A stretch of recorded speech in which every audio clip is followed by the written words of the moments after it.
J'ai codé un ORM en Python et dans cette vidéo, je vais te montrer comment j'ai fait. Tu vas même pouvoir faire un projet du genre ou contribuer à l'open source directement sur ce projet-là. Je vais te faire une vidéo après pour te montrer comment faire ça étape par étape. Cela va te permettre de bien peaufiner ton GitHub qui est une ressource très importante quand tu cherches à trouver une mission en freelance. Dans ma précédente vidéo, quand j'ai codé le projet pour utiliser YouTube comme stockage en illimité, j'ai parlé très rapidement de cet ORM que j'ai utilisé pour stocker quelques informations en base de données. Je vais aussi te parler de pourquoi j'ai codé ça, car les ORM qui existent déjà marchent très bien et je ne vais pas perdre mon temps à en faire un énième qui sera beaucoup moins bien que les autres. Je vais aussi te montrer comment j'ai fait pour structurer un projet du genre pour qu'il soit évolutif et ne pas te retrouver avec une boîte dans laquelle tu ne vas pas pouvoir rajouter de nouvelles fonctionnalités. Donc, pourquoi créer un nouvel ORM? Alors, depuis tout à l'heure, je parle d'ORM pour Object Relational Mapper, mais en réalité, il n'y a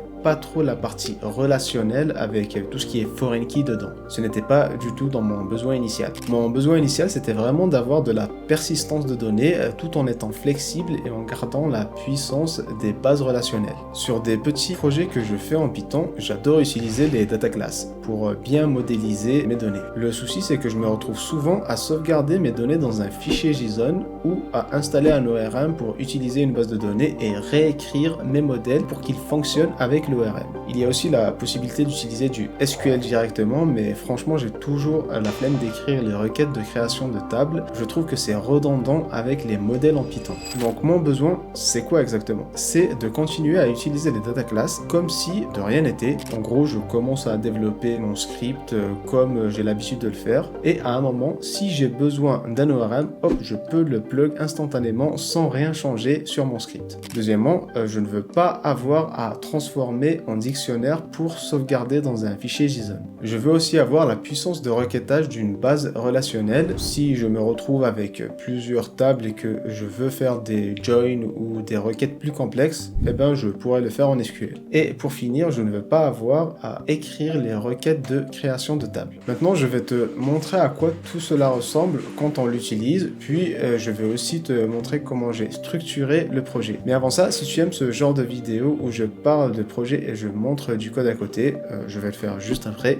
N'hésite surtout pas à t'abonner et à me dire en commentaire, car j'hésite encore sur le format de vidéo que je vais faire, si c'est juste du facecam ou du code en montrant mon écran. On se retrouve sur mon GitHub sur le projet Skinny ORM et on voit déjà que c'est un projet qui est packagé et qui peut être installé via pip ou Poetry. Comme je l'ai dit précédemment, on crée une data class de manière standard, il n'y a pas besoin d'y ajouter de dépendance ou d'héritage. On importe l'objet ORM depuis le package Skinny ORM et ici j'importe aussi SQLite 3 que je vais utiliser comme base de données. On crée une connexion à cette base de données et là on est bon pour le setup, on peut déjà commencer à utiliser l'ORM. Ici il y a une liste de users avec Naruto, Sasuke et Sakura ainsi que quelques données random bidon. Premier truc qu'on peut faire, c'est un bulk insert qui va sauvegarder tous les objets dans la table user. Comme tu l'auras remarqué, c'est d'ailleurs ce que j'écris juste ici. Il n'y a pas besoin de créer la table user si elle n'existe pas. Il va la créer automatiquement. On peut aussi faire des sélections avec des filtres. Ça ressemble beaucoup à du SQL.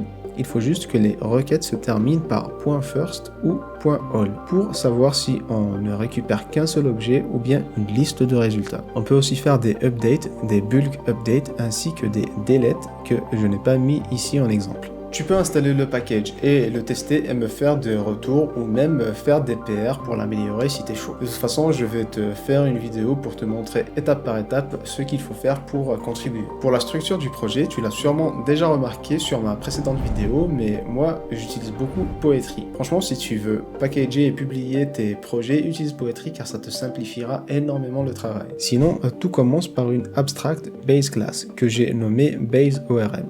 Et dans laquelle je définis toutes les méthodes nécessaires pour le bon fonctionnement de l'ORM. C'est très important d'utiliser les abstract base class car ça détermine une sorte de protocole à suivre si on veut étendre l'ORM pour l'utiliser sur d'autres bases de données par exemple. Ensuite, il y a l'implémentation. Comme tu le vois ici, je l'ai implémenté que pour la base de données SQLite. Il y a toutes les méthodes qu'on a vues tout à l'heure ainsi que certaines que je n'ai pas encore faites, comme l'upsert par exemple. Je me contente pour le moment de raise une exception. Il y a ensuite une partie un peu plus complexe qui rentre un tout petit peu dans de la métaprogrammation.